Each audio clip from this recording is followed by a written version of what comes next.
나흘간 열린 북한의 7차 노동당 대회, 예상대로 김정은 시대를 선포하는 대관식과 군중대회로 대미를 장식했습니다. 그러나 역설적이게도 이번 당대회는 북한 스스로 초청한 외국 언론을 통해 자신들의 거대한 허상을 세계인들에게 생생히 보여주는 계기도 됐습니다. 김정봉 한중대 석좌 교수, 김광진 안보전략연구원 연구위원 두 분 모셨습니다. 어서 오십시오. 안녕하세요. 안녕하십니까. 36년 만에 북한의 7차 노동당 대회, 과연 어떤 내용일지 참 저희 언론들도 굉장히 큰 관심을 가지고 지켜봤는데 어제 폐막을 했습니다. 폐회를 선언했는데 김 교수님, 어제 가장 눈에 띄었던 게 이제 김정은 국방위원회 제1위원장을 노동당 위원장으로 이제 칭호를 새로 부여했단 말이죠. 어떤 의미로 해석하십니까? 처음에 노동당 위원장이라고 그러길래 뭔가 잘못된 줄 알았습니다. 뭐가 빠진 듯한? 당 중앙위원회 위원장이라고 걸 잘못 얘기한 거 아닌가 생각했는데 노동당 위원장이 맞습니다. 그러니까 노동당에 있는 어지간한 위원회의 모든 위원장이기 때문에 그 당 위원장이다 이렇게 한 것 같은데 일단은 당 중앙위원회 위원장이고 당 중앙군사위원회 위원장이고 정치국 상무위원회 위원장이고 그다음에 정무국 위원장이고 이게 이제 크게 이제 4개입니다. 근데 중앙검사위 위원장도 되는 것 같아요. 왜냐하면 검사위원만 뽑았기 때문에 위원장이 없는 거 봐서는 그것도 중앙검사위 위원장 된 것 같은데 그건 뭐 중요한 게 아니니까. 어찌됐든 간에 하여간 모든 위원회 위원장이다. 그래서 당 위원장이 됐습니다. 근데 이런 직책이 아주 없었던 건 아니고 1946년도 남노동과 북조선 노동당 두 노동당이 합당을 하면서 김일성이가 처음에 그 위원장이 됐습니다. 당 위원장이 됐었어요. 그래서 그 직책을 좀 가지고 있다가 바로 이제 그 직책 버리는데 김정은이가 그 옛날 자기 그 할아버지가 했던 직책을 다시 따온 거 아닌가? 76년 전에 따온 거 아니라는 이제 우리가 생각을 할 수가 있는데 그렇다면 굉장히 과거 회귀적이죠. 그런데 김일성이나 김정일보다도 현재 김정은이가 당 위원장이라는 직책을 가지게 되면서 훨씬 더 지위가 공고해지고 제도적으로 높아졌습니다. 왜 그런다면은 정치국 상무위원회에는 정치국 위원이 3명 있거나 5명 있거나 그랬었습니다. 그런데 거기는 위원장이 없었어요. 그런데 김정은이가 이제 위원장이 됐단 말입니다. 그럼 정치국 상무위원회가 막강한 권력을 가지고 있는데 그 위에 또 거기에서 위원 중에서 자기가 제일 높다 이렇게 해놨으니까 김일성이나 김정일보다도 더 제도적으로 막강해졌다 이렇게 평가해야 되겠습니다. 사실 뭐 김정은이 북한에서 뭐 오를 지위가 얼마나 다 오를 만큼 오른 것 같은데 왜 이렇게 직책의 자리에 용심을 내는 걸까요? 지금 뭐 5년째 아닙니까 김정은 집권. 직함을 가졌던 것이 이제 노동당 제1비서하고 국방위 제1위원장입니다. 결국은 자기 손대 그러니까 김일성을 영원한 주석으로 만들어 놓고 그다음에 아버지 김정일을 영원한 총비서로 만들어 놓지 않았습니까? 또 국방위원장 자리를 자기가 차지할 수도 없는 거죠. 그래서 결국은 낮은 그러니까 외형적으로 보기에는 좀 낮은 직위를 그냥 물려받은 식으로 돼 있었죠. 근데 이번에는 집권 5년 차에 결국은 대관식 송대하게 당 7차 대회를 식을 가진 거죠. 식을 가지고 자기가 자리를 만들어서 이제 종식 노동당 위원장이라는 방금 말씀하신 것처럼 모든 위원회의 위원장 직책을 종식 자기가 가진 거죠. 근데요, 그런 의미에서 굉장히 중요하고 드디어 본격적으로 김정은 시대, 김정은 통치 시대가 이제 새로운 왕조가 시작이 됐다. 이것을 알리는 그런 아주 중요한 당대였습니다. 그런데 일부에서는 지금 김정은이 김일성 할아버지를 자꾸 이렇게 쫓아가고 따라가고 뭔가를 이어받는단 말이죠. 왜 아버지는 안 쫓아가고 자꾸 할아버지를 쫓아가는 걸까요? 그것은 북한의 이제 3대째 통치 시기를 보면은 할아버지 김일성에 대한 이미지, 그리고 이제 뭐 소위 인민의 어버이 위대한 수령이라는 그런 이미지가 북한 국민들한테 이제 각인되어 있는 거죠. 그리고 이제 백두혈통의 뿌리를 넣고 보면은 김일성으로부터 시작이 된 거 아닙니까? 그리고 또 김일성 이미지를 많이 닮았고요, 본인이. 그래서 이제 젊은 사람이기 때문에 업적도 없고 또 경험도 없고 자기 지지 기반도 좀 약하죠. 그 정치 세력 이런 것들을 보면요. 그런 의미에서 이제 할아버지의 이미지를 절대적인 신적인 이미지를 쓰고 이제 쉽게 가겠다. 그다음에 그 이미지를 쓰지 않으면 결국은 통치가 좀 어렵다는 거죠. 그 반증인 거죠. 그래서 그런 것들 때문에 이제 할아버지 이미지 아바타 이런 것들을 많이 활용한다. 그다음에 뭐 또 하나 추가하자면은 예, 예.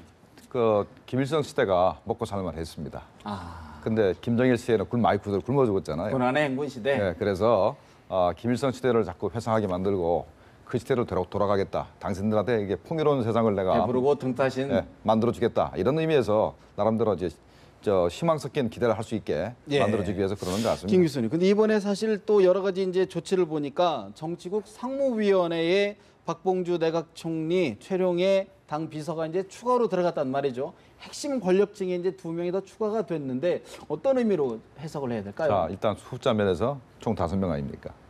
옛날에 김일성 시대에 정치국 상무위원회가 5명으로 구성됐었어요. 그런데 김일성, 김정일, 오진우, 그다음에 그 김일, 이종옥 이렇게 5명이거든요. 김정일 제하고는 다 죽었습니다. 죽었으면은 김정일이가 채워야 되는데 안 채우고 혼자서 계속했어요. 그래서 상무위원회가 개최될 필요가 없는 거지. 혼자 있으니까 자기 마음대로 해도 됐습니다. 그러고 나서 이제 김정일이가 죽고 나서 김정일에 대해서 처음에는 이제 정치국 상무위원을 넷을 했어요. 박봉주가 그때 들어갔었습니다. 박봉주, 리영호, 김정은, 그다음에 김영남 4명이었었는데 그 바로 리영호를 죽이고 나서 그다음에 그 자리에 누가 들어섰냐면은 황병서, 최용해가 들어섰죠. 최용해가요? 최용해가 상무위원이 됐었습니다. 갔다가 빠졌죠, 네. 다시. 자, 그렇다면 내가 말을 길게 했는데 지금 5명, 원래 3명 김정은, 김영남, 황병서까지는 황병서. 돼 있는데 둘이 들어왔잖아요. 예, 예. 박봉주가 들어왔고 최용해가 들어왔는데 이 두 사람은 정치국 상무위원을 한 번씩 한 사람들이에요. 한 사람들을 집어넣어서 5명 채웠는데 이 5명 채운 것은 또 다른 의미가 있다면 뭐냐면은 회의를 해서 내가 장악할 능력이 있다. 아. 옛날에 숫자를 3명씩밖에 안 했던 거는 자칫 잘못하다가 귀찮거든요. 네. 토론해가지고 이기가 귀찮으니까 사람을 적게 했는데 이제 5명 돼도 내가 이길 자신이 있다. 더군다나 또 위원장이나 더 높은 위치에 있기 때문에 얼마든지 장악이 가능하다. 그래서 이제 자신감의 예. 표현이다. 그다음에 또 사람을 예. 보면은 김영남이는 최고위원회 상임위원장이 국가를 대표하고 황병서는 군을 대표하고 박봉주는 내각을 대표하면서 경제를 얘기하고 그다음에 최영희는 당을 대표합니다. 그런데 문제는 당이 제일 높아요. 당이 제일 높습니다. 그렇다 그러면 최용해에게 무게중심이 좀 더 갔다 이런 의미로 해석이 되는 건가요? 예, 이번 당대가 물론 외부 세계에서 기대했던 그런 것들을 벌 수 없었다고 평가할 수도 있지만 저 나름대로는 북한 김정은 체제의 시스템의 골격을 확실히 보여줬고 김정은이 뭘 추구하려고 하는지를 굉장히 이제 아주 깊이 있게 읽을 수 있는 그런 모습을 보여줬다 이렇게 생각하거든요. 그 측면 중에 하나가 이제 정치국 상무위원 구성입니다. 이게 아주 당, 정, 군 골고루 이제 돼 있고 그다음에 당 국가 체계의 회기, 복원 이것을 확실하게 보여줬습니다. 당 중심으로 좀 당 가겠다. 중심으로 그리고 당 중앙 군사위원회 구성도 보면은 군부 출신들이 그렇게 많지 않아요. 그러니까 군에 대한 당의 용도, 그다음에 국가 사업에 대한 당의 용도, 경제에 대한 당의 용도 이것을 확실하게 보여주는 김정은이 앞으로 국정 운영을 어떻게 해야 되겠는지 그 방향성을 보여주는 굉장히 중요한 회의다 이렇게 근데 이번에 평가합니다. 7차 당대회 하기 전에 사실은 이제 김정은 중심으로 세대 교체가 큰 세대 교체가 있을 것이다라는 예측이 많았는데 생각보다는 세대 교체 폭이 좀 적었던 것 같아요. 어떤 의미일까요?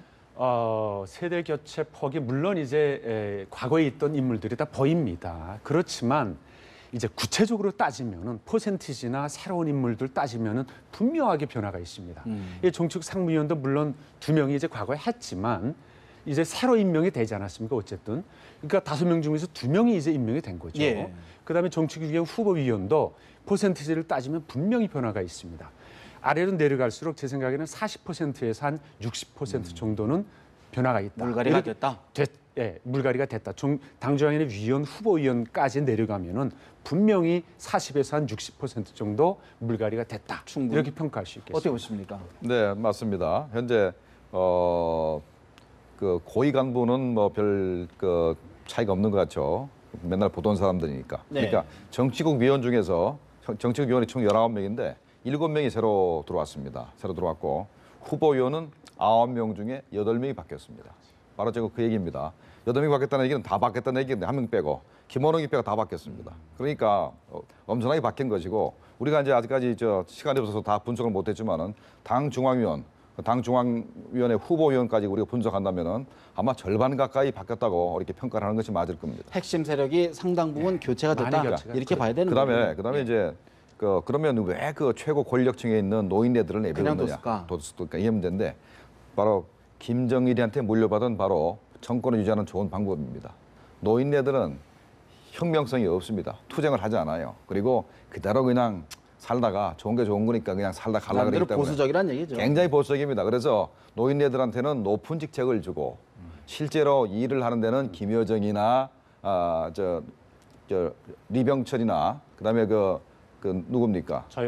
조용원이나 이런 사람 네. 같은 사람들한테 실제로 그 부부장 역할을 맡기면서 일을 막 시키고 하는 게 바로 김정일이가 김정은한테 용인술이다. 가르친 용인술 중에 하나고 그다음에 이제 자꾸 노당청 그러는데 네. 내가 볼 때는 그 언론에서는 조금 뭐 잘못했는데 정치국 상면 보면은 90대 가까운 김영남 하나 그다음에 70대인 최룡의 황병서 아닙니다.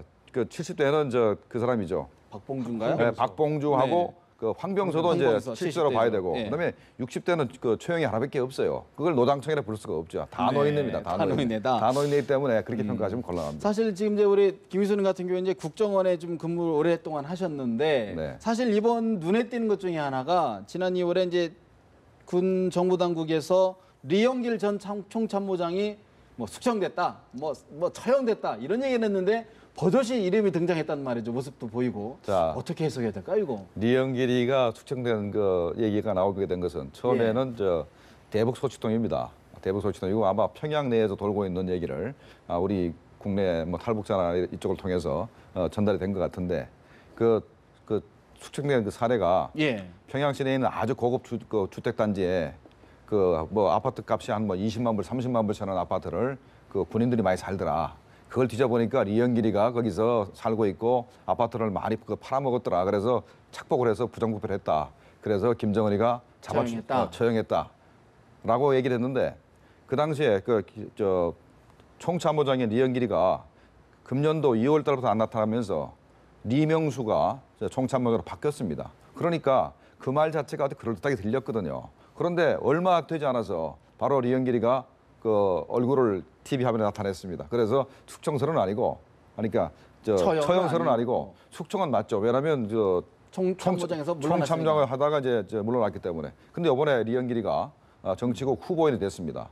그 대신 계급장이 하나 떨어졌어요. 별 4개에서 별 3개가 됐습니다. 아니 그러니까 국민들 입장에서는 좋다 이거죠. 그러면 좋은데 과연 우리 정보 당국이 과연 총참모장 정도의 높은 직급에 있는 인사의 동향을 그 정도로 파악이 안 될까는 의구심인 거죠. 어떻게 보십니까? 그러니까 숙청 한 다음에 예. 지방 농장에 가 있으면 말이죠. 시간이 좀 지나야 정보가 파악이 되는데 바로 할 수는 없습니다. 그러니까 일단은 숙청은 맞다. 그러나 처형은 더 확인해봐야 된다는 입장이었는데 이번에 분명히 나타나서 다시 복권될 가능성도 남아있다. 이렇게 봐야 되겠습니다. 알겠습니다. 사실 또 하나 관심 이번에 이른바 유일한 백두혈통 김여정 선동 부부장이 중앙위원회 이름을 올렸다. 이건 어떤 의미가 있는 건가요? 예, 의미가 큽니다. 노동당 조직지도부 일부 부장이 이제 정치국 후보위원회 이름 올라 있죠. 예. 그다음에 이병철 군수 담당 일부 부장이 또 올라 있습니다. 그러니까 북한이 김정은 체제가 어느 부서들을 가장 핵심 부서로 인정하고 중시하는지 이것을 이제 객관적으로 보여주는 거죠. 증명해 주는 것이고 그다음에 노동당 손전부 부부장하고 있지 않습니까? 예. 부부장이 당중앙위원회 위원된 거는 굉장히 그러니까 당중앙위원회 부장의 대우를 받는 겁니다. 그러니까 이제 김여정을 특별 대우를 하고 있는 것이고요. 직책은 부부장에 불과한데 부장의 대우를 받는 거죠. 예. 장관급의 예우를 받는 것이다. 그렇죠. 그 부서가 결국은 북한의 이제 조직지도부, 군수공업부 그리고 선전선동부다. 이 3개 부서가 가장 중요한 부서로서 작동하고 있다. 이런 것들을 이제 보여주고 있는 것이고요. 또 29살 아닙니까? 아주 어린 나이인데 당장위원회 위원 이 지위에 올랐다. 이것은 아주 파격적이고 앞으로 또 김정은 체제를 보좌하는데 큰 역할을 할 것이다 이렇게 또 한 얘기는 명, 됩니다. 김영철 대남 담당 비서가 사실 이번 정치국 위원, 정무국 부위원장 상당한 요직에 지금 등용이 됐단 말이죠. 강경파로 알려져 있는데 대남 관계에 어떤 변화가 좀 있을까요? 어떻게 예측하십니까? 제 생각에는 이제 저도 사실 통전부장 그리고 비서 대남 담당 비서로 김영철이를 이제 스카우트한 게 좀 놀라웠어요. 지금까지는 계속 국제부에서 이제 사람을 썼거든요. 한데 제 생각에는 물론 북한의 화전성도 우리가 충분히 예견을 해야 되지만 오히려 군 쪽이 당에 이제 흡수가 됐다. 예, 그다음에 당의 통제하에 들어와 있다. 그렇죠. 그다음에 김영철이 군복을 벗고 지금 당 비서가 된 거 아닙니까? 네. 그러니까 오히려 김영철이 당에 노동당에 조공을 해야 되는 지금 입장이 아닌가 개인적으로 그렇게 생각을 하고요. 그런 의미에서는 이제 당이 이제 대남 부분이든 아니면은 뭡니까 그 군 쪽이든 장악하고 영도적인 역할을 높이고 있다 이렇게 평가할 수 있겠습니다. 그 제가 예. 김영철 문제하고 리만건 문제는 반드시 얘기해야 되겠습니다. 네. 김영철이가 그 천안함 폭침하고 연평도 포격의 주범 아닙니까? 그다음에 목침 도발도 김영철이 했다고 봐야 됩니다.